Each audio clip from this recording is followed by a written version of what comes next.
welcome. I'm Halcyon. This is Hug Nation. It is a special edition of Hug Nation. It is the finale of the Burning Man Bootcamp series.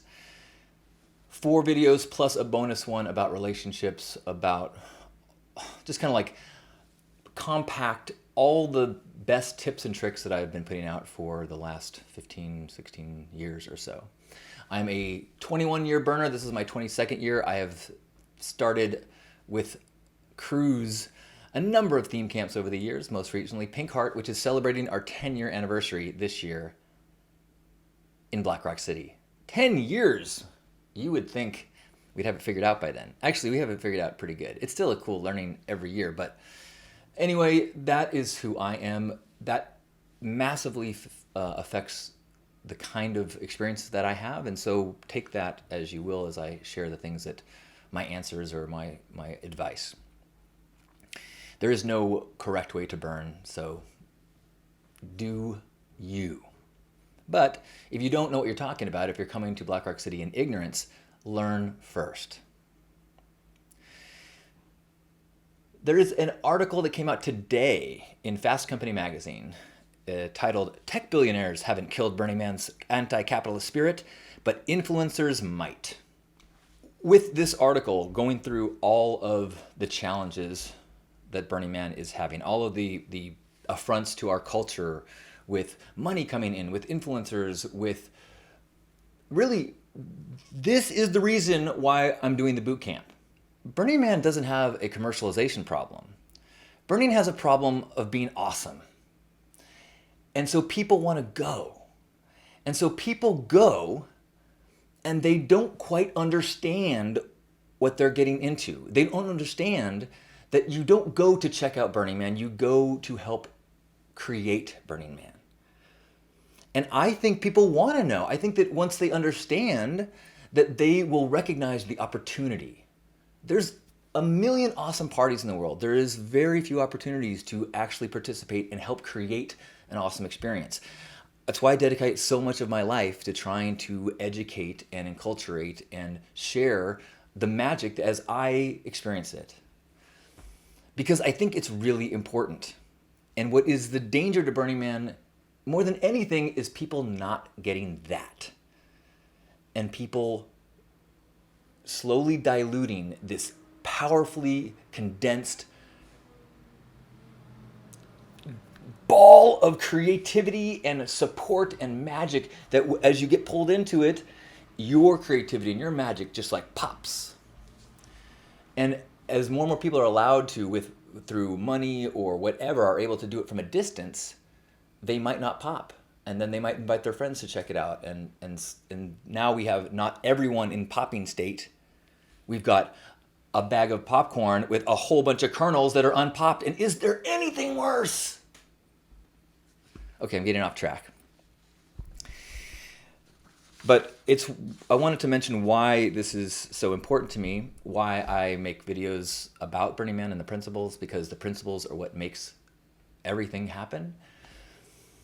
And it's why I'm doing the decompression and integration group after that thing in the desert.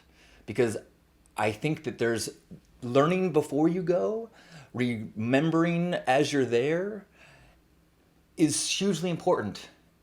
Just as important is taking that new awareness and integrating it into your world, to your experience, to your outlook. And in doing so, rippling that into the world. The world needs help. And I believe that what happens to people at Burning Man is an incredibly important part of the healing of our planet. So that's why I'm here. I hope eventually that's why you're here, if you're not here already, for that reason. Perhaps we shall just get started. Welcome! Okay. Welcome to part 3 of Burning Man Bootcamp. No, gosh darn it. I'll try that again. Welcome to part 4 of Burning Man Bootcamp. What to expect in Black Rock City. And really, this final episode is really a collection of some of the most frequently asked questions, or some of the great questions that I've got over the years that I wanted to just collect into a bunch of final things that you can listen to and on your way to Black Rock City. All of these videos will be available as MP3s sent out in the final email that's going to my list with all of these videos. So you can watch them or you can listen to them on your drive. Don't watch and drive because, you know, laws. So I'm so glad that you're here. I'm so glad that we're all going to be there. Even if you're not actually going to Burning Man, I think the pursuit of recognition and understanding about what's going on there can be helpful in all aspects of everyone's life. Bold statement, bold guy.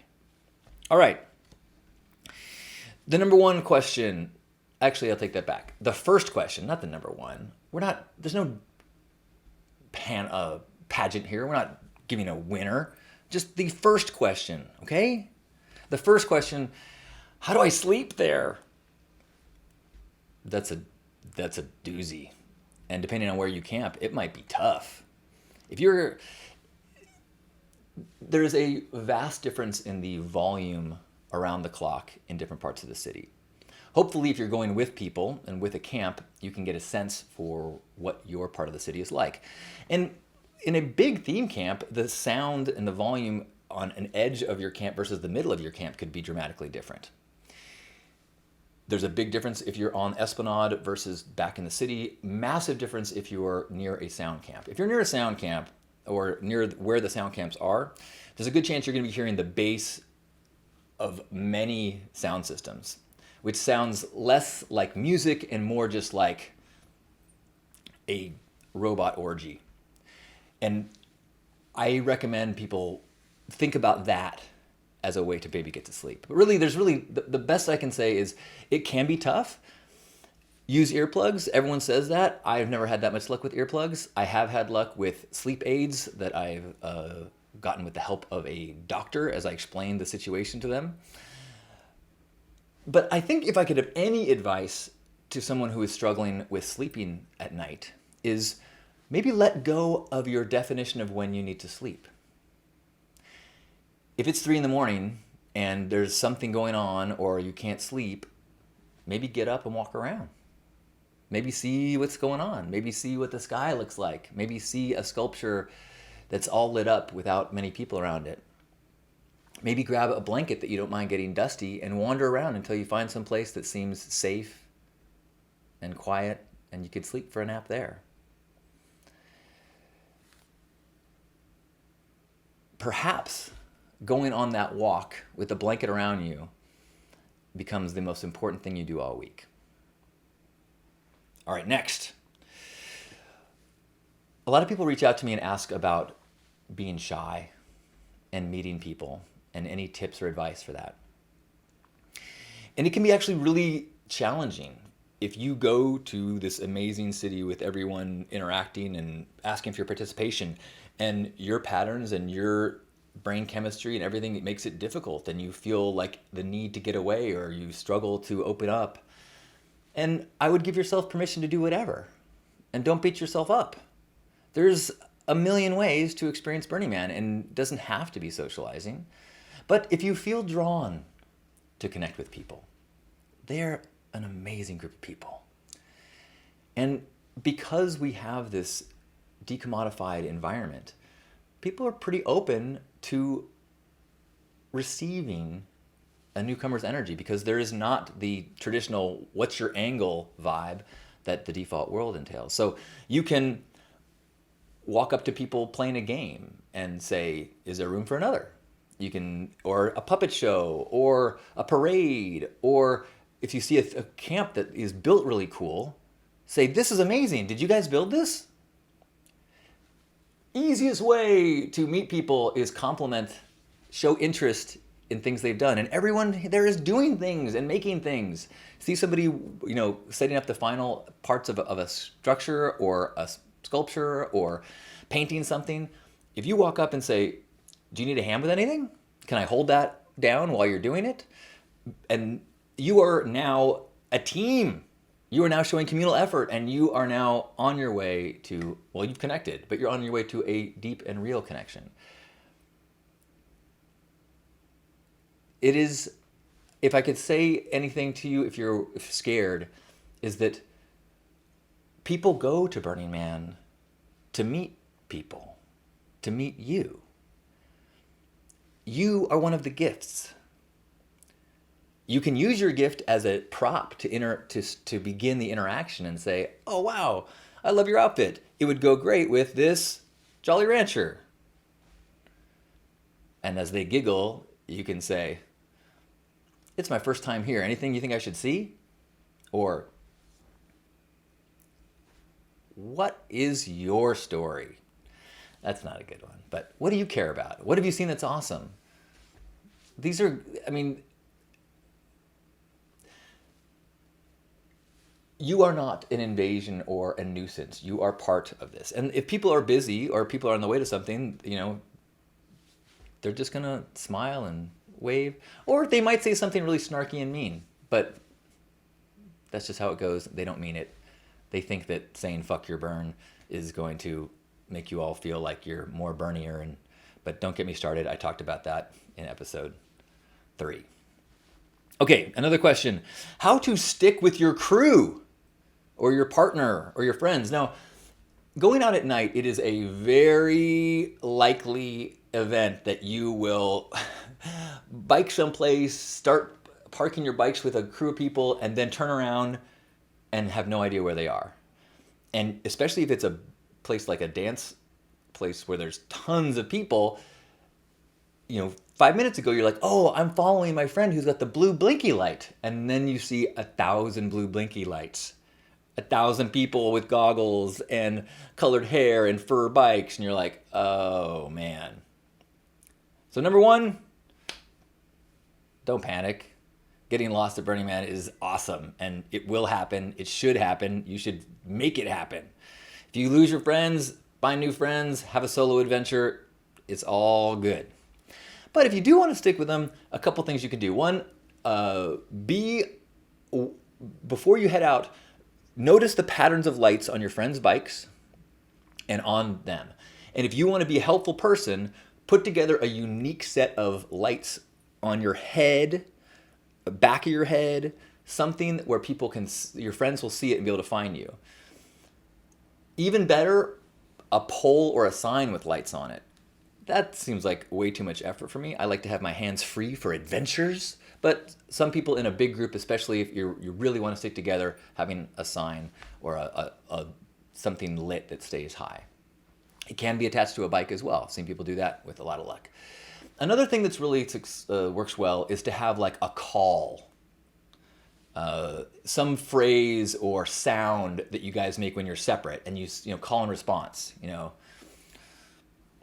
Marco, Polo, that kind of stuff. So if your camp or your group sets up something like pinky, pinky, pinky, pink, and I hear pinky, pinky, pinky, pink, I go, oh, cool, there's someone else that's in my camp. Let's go find them. But if you do get lost, it's all good. Next, I have a note on improv and humor. Burning Man is a hilarious place. People are whimsical and having fun. And you will notice people playing the yes and improv type interactions. You're allowed to pretend to be whoever you want. You're allowed to adopt a playa name and a new playa name and a persona. You're allowed to give a description of how you made your bike that is totally fanciful. You can explain your heritage as unicorn related and that you are a genetic experiment. You can just start playing. And there's a huge, I have so much fun with this. If you're not comfortable doing that, you don't have to, but know that you're allowed to just start going with whatever flow and playing. And part of that play is to step into roles and characters and helping people as they are doing that, etc. It'll make sense when you're there. Okay, the next one I have on my list is stay open to small art. As Burning Man has grown, the art has grown.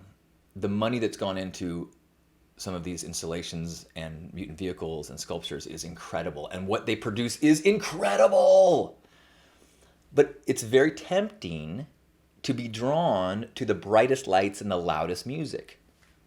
That's where there'll be a crowd there. But Burning Man is not better where it's crowded. There's genius in the nooks and crannies. There is magic moments in the back streets, in the dark places, in the following a light out in the middle of nowhere. What's at that light? And you might find some installation that changes your life. But you have to get off the beaten path. You have to go away from the bright things and the loud things and trust that the payoff will be incredible. The road less traveled at Burning Man is incredible. So just don't fall into the herd mentality. Next, I want to talk just a little bit about Rangers. Rangers are the ones in the khaki outfits, which is the reason why I could never be a Ranger. Khaki doesn't work with me. I'm just kidding. I've been thinking maybe could I do it? But Rangers are people who have a similar mentality that I have, which like this place is awesome and I want to do whatever I can to make it better. I want to be of service. They are not officers of the law. They are lovers of Burning Man.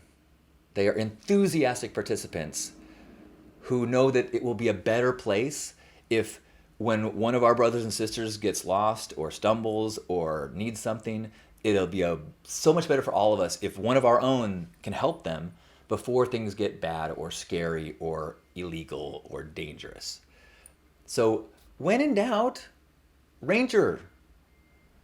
They are your buddy, your coach, your teammate, your older brother, older sister, your friend. The uniform, don't let that scare you. That's just so that we can find them in times when maybe we're off track and need some help. The opposite of Rangers is law enforcement. I'm not going to get deep into this. I urge you to do your own research, but law enforcement is a presence in the modern Burning Man experience. Remember that you do not consent to a search, and you ask if you are free to go.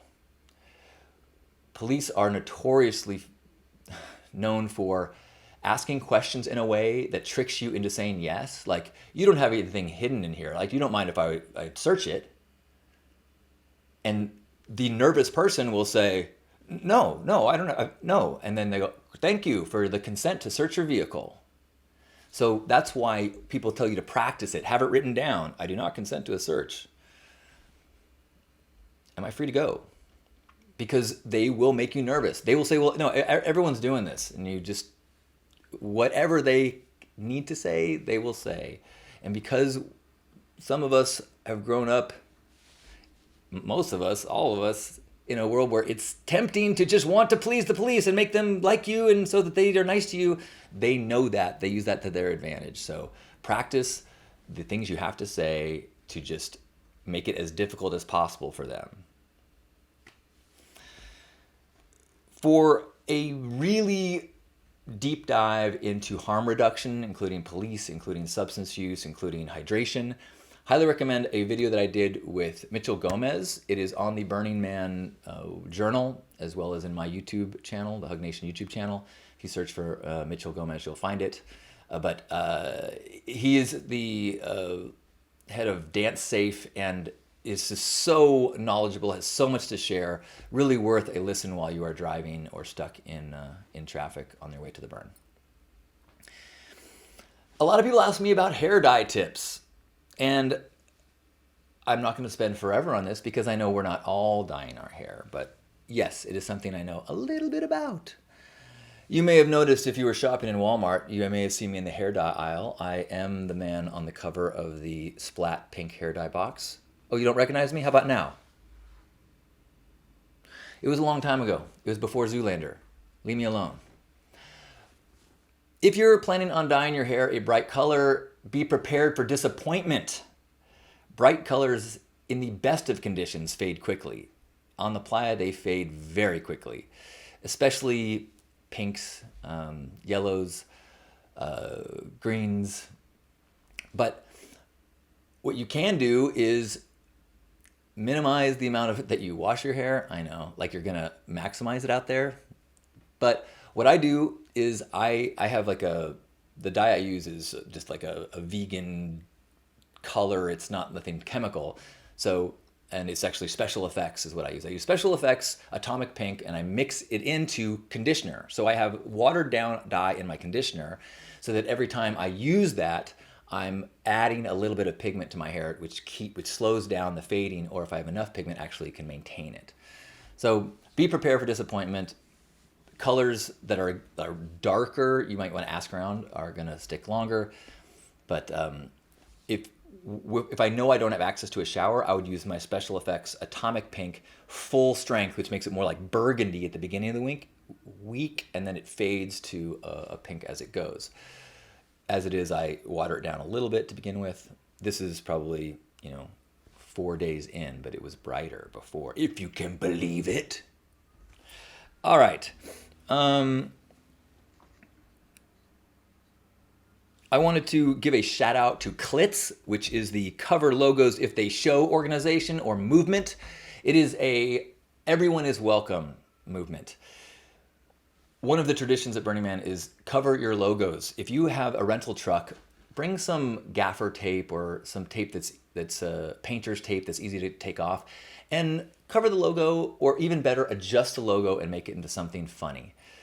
Maybe make a sign and tape it over your logo. If you've got a rental RV, tape over the stuff that says, I'm in a rental RV, I'm a tourist. Tape over whatever you can. Cover it creatively. Have a piece of fabric, something, so that we create this environment that just protects us from the messaging that assaults us year round. And the same is true with as many logos as you can, whether it's on your clothes or, I wouldn't get crazy about covering your watch because it makes it difficult to read, but be conscious of it. Like, be conscious of how many logos are assaulting you all the time, and what can you do to put a little tape over the ones that are a part of your Burning Man experience. Okay, last few are, I think, more philosophical, bigger things that I end up addressing a lot with people. Next is about just dealing with challenges.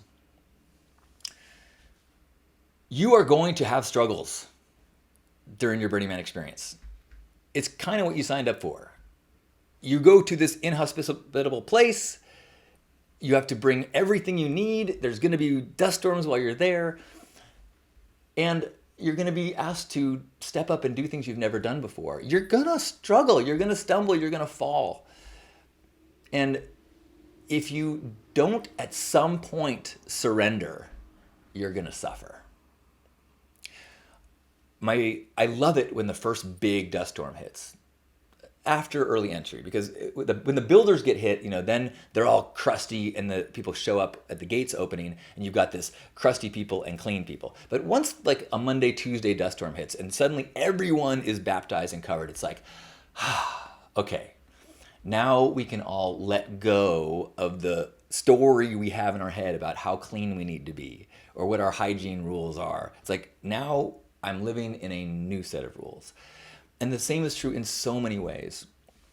I had one of the most profound experiences of my Burning Man career was when a massive windstorm destroyed my camp in 2001. It was Zara. We had an insane, huge budget camp. We had this totally enclosed with live sod, live grass inside, and waterfalls and black lights, and it was incredible. And a windstorm got under our poles, ripped up poles flying through the air, and the grass and everything went flying. So if you wonder why we can no longer have plant material in Black Rock City, I'm sure we played a part of that, and I am still living in regret and embarrassment for that. However, so the next day, we're in the wreckage, and I'm sitting there just like crying, literally. I'm sure if you've watched many of my videos, that's not a surprise. But yes, so I'm crying in the wreckage of our camp. And these people ride up on their bikes all dressed up, all sparkly, and they're like, "Hey, do you guys know where Zara is?" And I was like,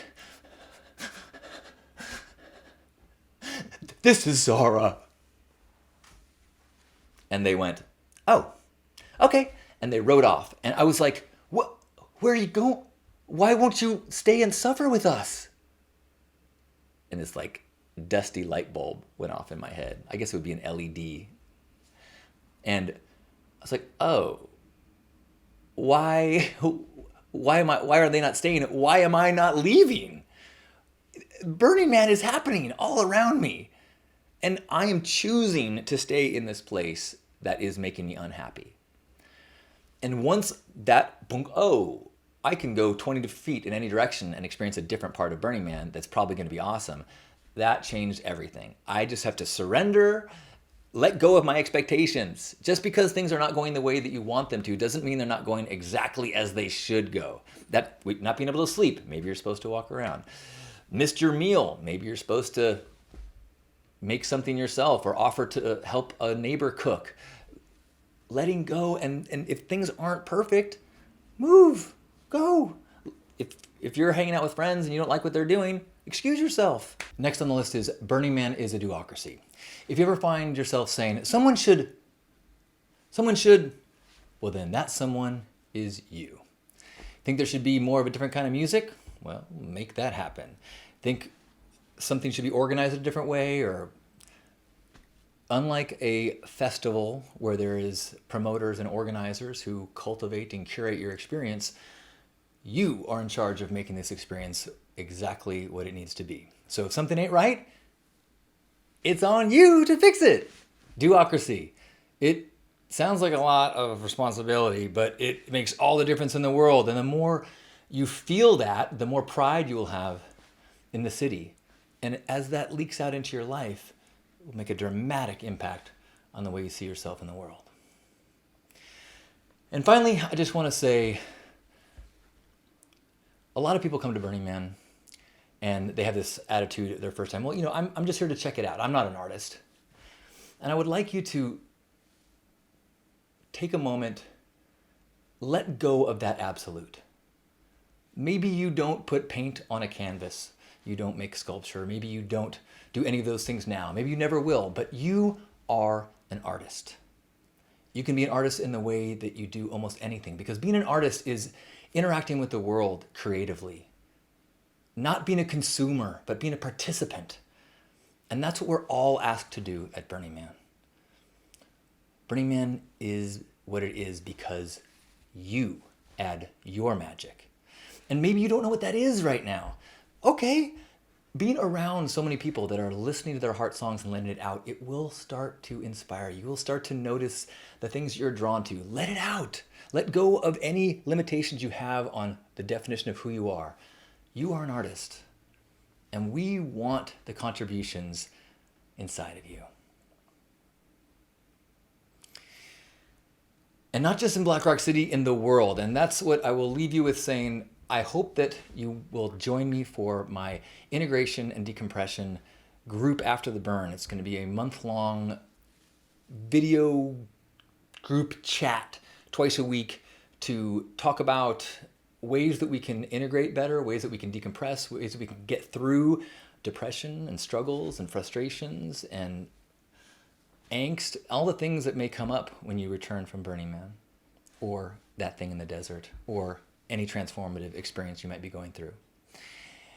So we're going to have twice a week group calls. We're going to have a private group so we can share what we're going through. We're going to have assignments that we have to, or the opportunity, all trying to help one another bring that magic into the world on an ongoing way.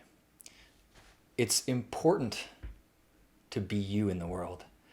And the more that we can do that, the more we play our role in the healing of everything. So thank you for being you. Thank you for taking on all of this. Thank you for learning all that you can so that you can be part of what makes the Burning Man experience so magic. We have a struggle in this community, and that is a lot of people don't know what's going on. The more people that know what is going on, the more people that help acculturate others and lift it up and make the principles known and don't ride with a bare ass on a yellow bike, or don't you lock it up, and call people out in a kind way when they see them doing it, the more we collectively can have the magic experiences, we can cultivate these mind popping open, heart popping open, transforming experiences that we then take into the world and start creating ripples. I cannot wait to meet you. Please hug me if you see me. I will be at Pink Heart at 8:30 in Esplanade. Please join me on the Pink Ride on Thursday at noon. I'll give a talk with the meaning of life as I see it in that moment, and then we will ride to Center Camp for bliss and magic and love. Whatever your experience is, I have faith it's going to be perfect for you. But I hope our paths cross. I love you. I'll see you at home.